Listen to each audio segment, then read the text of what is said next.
இப்போ உங்களோட ஃபீல்ட்ல வந்து பொலிட்டிஷியன்ஸ் கூட ஜாயின் பண்ணி ஒர்க் பண்ற மாரி, அந்த மாரியான சிச்சுவேஷன் உங்களுக்கு நெறைய இருக்கும். பொலிட்டிக்கலா நெறைய ஸ்டேட்மெண்ட்ஸ் வந்து நெறைய இருக்கும். டர்ன் அவுட் ஆகும். இந்த அதிகாரிக்கும் இந்த இந்த பொசிஷன்ல இருக்கக்கூடிய அரசியல்வாதிக்கும் வந்து ஒழுங்கா செட் ஆவலன்னு சொல்லுவாங்க. அதிகாரிகள் தான் இந்த அரசாங்கத்தையே நடத்துறாங்கங்கிற குற்றச்சாட்டு எந்த கட்சி ஆட்சியில இருந்தாலும் நெறைய இடங்கள்ல சொல்லுவாங்க. ஸோ இந்த மாரியான பொலிட்டிக்கல் ஸ்டேட்மெண்ட்ஸ் நீங்க எப்படி பார்க்குறீங்க? இதெல்லாம் ட்ரூவா?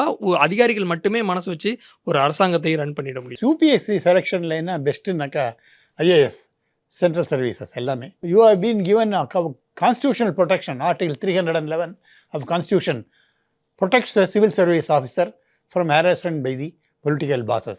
Most of us, many times we have come across difficulties with the political bosses. But follow the code of ethics and don't bend. If you start bending, one day you will break. So don't bend. Just accept as it comes.